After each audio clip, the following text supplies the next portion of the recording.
मैं तो इस तन्हाई में सिर्फ ख़तों के भरोसे से जीता हूँ, यानी जिसका ख़त आया मैंने जाना कि वो शख्स तशरीफ़ लाया। ये क्या सबब 10-10 12-12 दिन से तुम्हारा ख़त नहीं आया, यानी तुम नहीं आए। ख़त लिखो साहब, न लिखने की वजह लिखो। बस मैं सुखन की एक और ख़ूबसूरत प्रोग्राम के साथ ज़ुल्फ़िकार अली एक बार फिर हाज़िर खिदमत है। कासिद के आते आते ख़त एक और लिख रखूँ, कासिद के आते आते ख़त एक और लिख रखूँ, मैं जानता हूँ जो वो लिखेंगे जवाब में। नाज़रीन किराम, ये प्रोग्राम मेरे जैसे उन तलबा के लिए अहम है जो गालिब की ख़ुतूत निगारी के हवाले से ख़ासी दिलचस्पी रखते हैं। यानी आज हम बात करने जा रहे हैं गालिब की ख़ुतूत निगारी के हवाले से। गालिब बहैसियत शायर उसकी अहमियत वाज़ी है, लेकिन गालिब बहैसियत मौरिख़, बहैसियत ख़ुतूत निगार और बहैसियत लुग़त नवीस भी गालिब पर बहुत ज़्यादा बहसें हुई है और इन पर भी ज़्यादा मवाद मौजूद हैं। गालिब के ख़ुतूत को हम 3 ज़ावियों से पढ़ते हैं। सबसे पहली बात तो ये है कि गालिब चूँकि गदर और उसके बाद के वाक़यात के चश्मदीद गवाह हैं, तो लिहाजा गालिब के ख़ुतूत पढ़ के हमें गदर के बाद के हादिसात का, वाक़यात का और अंग्रेज़ों के मज़ालिम का अंदाज़ा होता है। दूसरी अहम बात यह है कि गालिब चूँकि शायर हैं, अदीब हैं, लिहाजा उन्होंने ख़ुतूत निगारी के ख़ुतूत निगारी में जैसे कि ख़ुद फरमाया कि भाई मैंने मुरासले को मुकालमा बनाया, यानी ख़त के अंदाज़ को, ख़ुतूत के अंदाज़ को इन्होंने बिल्कुल नया कर दिया, मुनफरिद कर दिया। इससे पहले इबारत आरइयाँ होती थी, सनाए बदाए का बहजा इस्तेमाल होता था, मुअर्रब व मुफर्रस जुमलों के ज़रिए ख़त को भोजल किया जाता था। लेकिन गालिब ने पहली मरतबा दानिस्ता तौर पे ये कोशिश की कि ख़त मुख्तसर, जामे, पुरलुत्फ़ और मकसद से भरपूर होना चाहिए। और तीसरी अहम बात यह है कि गालिब की ख़ुतूत को पढ़ते हैं हम, वजह इसकी ये है कि गालिब हिंदू मुस्लिम तर्ज़ मुआशरत का तर्जुमान है, तो लिहाजा उनकी ख़ुतूत पढ़ के उस ज़माने की तहज़ीब व सक़ाफ़त का हमें अंदाज़ा होता है। गालिब ने भरपूर ख़त लिखा और बहुत ही शिद्दत से ख़त के जवाब का इंतज़ार करते थे। और वजह इसकी ये है कि गालिब ने उम्र के आखिरी हिस्से में गज़ल और शायरी से ज़्यादा उर्दू नस्र की तरफ तवज्जो दी। उसकी एक वजह तो ये है कि मुज़म्मिल हो गए क़वा गालिब,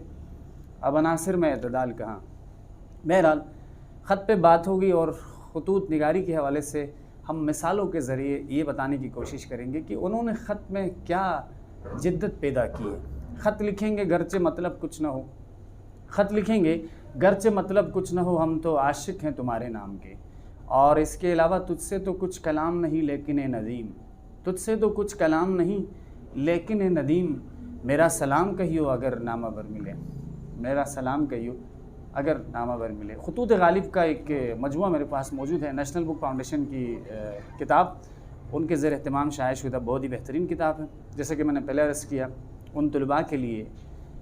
जो गालिब की ख़ुतूत निगारी के हवाले से दिलचस्पी रखते हैं, बहुत ही मुख्तसर और इंतहाई शानदार किताब है। इससे हम इंतखाब सुनाएंगे ताकि इससे हम ये अंदाज़ा कर सकें कि भाई गालिब ने ख़ुतूत निगारी की जिद्दत जो पैदा की है वो क्या है।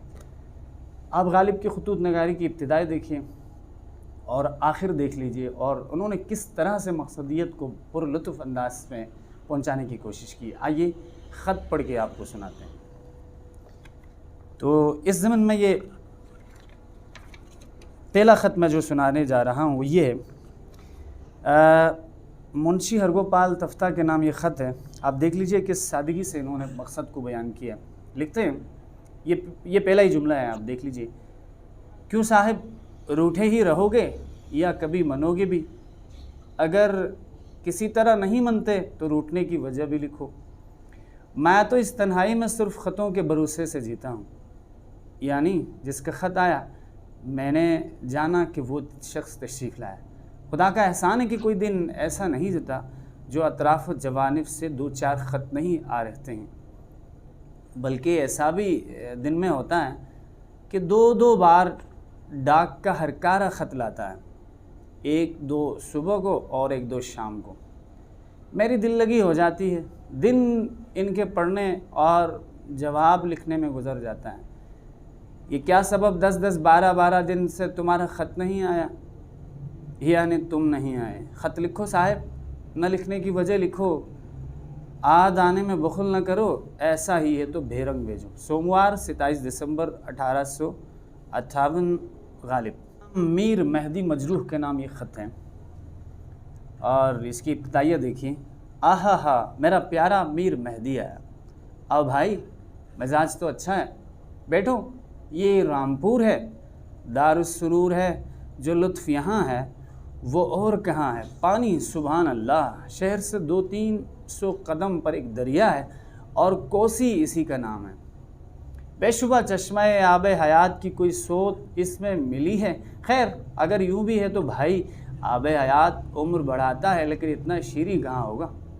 تمہارا خط پہنچا تردد ابس، میرا مکان ڈاک گھر کے قریب اور ڈاک منشی میرا دوست، نہ عرف لکھنے کی حاجت نہ محلے کی حاجت، بے وسواس خط بھیج دیا کیجیے اور جواب لیا کیجیے،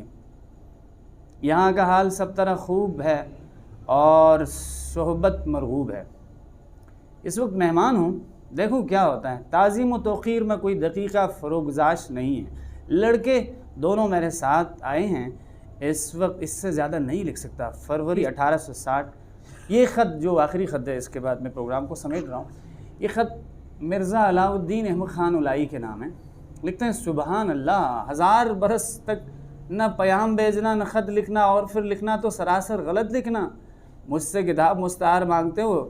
بھئی یاد کرو کہ تم کو خط لکھ چکا ہوں، دساتیر اور برہان قاطع کے سوا کوئی کتاب میرے پاس نہیں،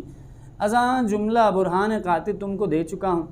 دساتیر میرا ایمان و حرز جان ہے، اشعار تازہ مانگتے ہو کہاں سے لاؤں، عاشقانہ اشعار کو مجھ سے وہ بود ہے جو ایمان سے کفر کو، گورنمنٹ کا بھاٹ تھا بٹئی کرتا تھا، خلت پاتا تھا، خلت موقوف بٹئی متروک، نہ غزل نہ بدا حزل و ہجو میرا آئین نہیں، پھر کہو کیا لکھوں، اطراف و جوانب سے اشعار آ جاتے ہیں، اصلاح پا جاتے ہیں، باور کرنا اور مطابق واقعی سمجھنا، تمہارے دیکھنے کو بہت دل چاہتا ہے اور دیکھنا تمہارا موقوف اس پر ہے کہ تم یہاں آؤ، کاش اپنے والد ماجد کے ساتھ چلے آتے اور مجھ کو دیکھ جاتے، اردو کا دیوان رامپور سے لایا ہوں اور آگرے گیا ہے، وہاں منتبہ ہوگا، ایک نسخہ تمہارے پاس پہنچ جائے گا، تم جانو تم کو غیر سے جو رسم و راہ ہو، تم جانو تم کو غیر سے جو رسم و راہ ہو، مجھ کو بھی پوچھتے رہو تو کیا گناہ ہو۔ غالب کی مختصر غالب کے خطوط کے حوالے سے کوشش یہ تھی کہ غالب کی خطوط نگاری کے حوالے سے مثالوں کے ساتھ آپ کو کچھ خط میں پڑھ کے سناؤں، اس کا مقصد صرف اور صرف یہ ہے کہ جیسے کہ اردو کے عظیم شاعر جناب فیض احمد فیض صاحب نے کہا کہ بھائی ہم پرورش لوح قلم کرتے رہیں گے، ہم پرورش لوح قلم کرتے رہیں گے، جو دل پر گزرتی ہے رقم کرتے رہیں گے۔ دیکھتے رہیے اسکردو ٹی وی کا ادبی پروگرام بزم سخن، اسی کے ساتھ ہی اللہ نے یہ بات